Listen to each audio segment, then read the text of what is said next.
weighed beneath our weight. I'd made dozens of ascents on this ladder, and my stomach let me know it wasn't happy every one of those times. Another explosion ripped through the building.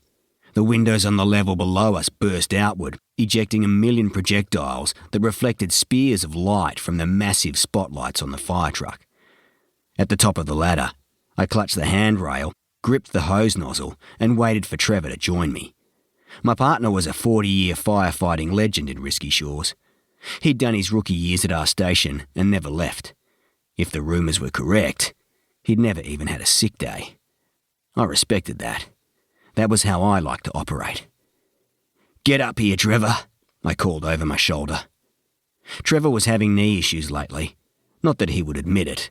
He was as tough as some of the teammates I'd run alongside in my army days. I respected that too. Age had nothing to do with integrity, and Trevor had all that and some. Trevor joined my side. "Ready to let her rip, Viper?" "Ready." Gripping the hose, I opened the valve. Trevor signalled to Paxton, who was positioned at the rear of the fire truck. The roar from the fire changed, as if it knew we were there to kill the flaming beast.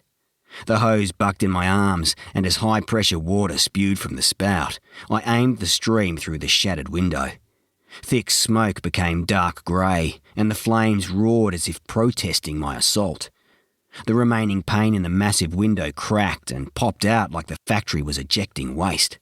The glass panel fell like a brick. "Look out below!"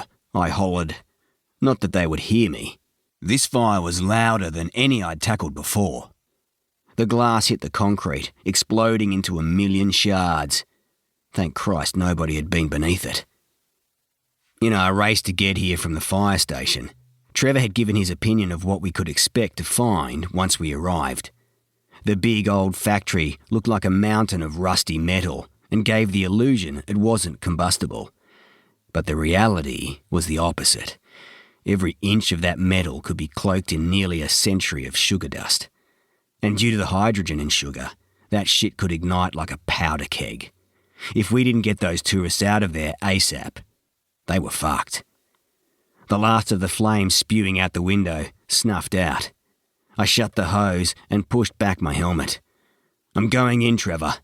He nodded. "Roger that. I'm coming with you." There was no point arguing. I was just lucky he was letting me take the lead.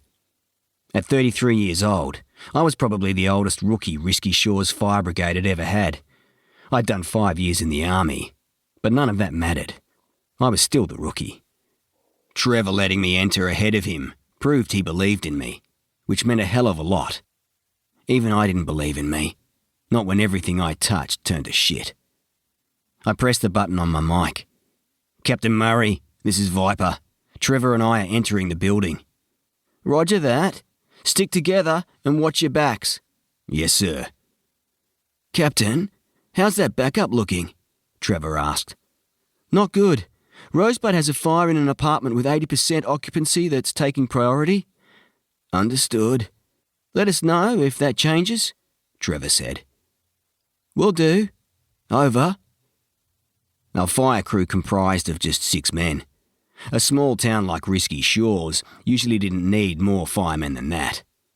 A third of my town became empty buildings when a large slice of the population moved to Rosebud, the port-side town 30 miles away.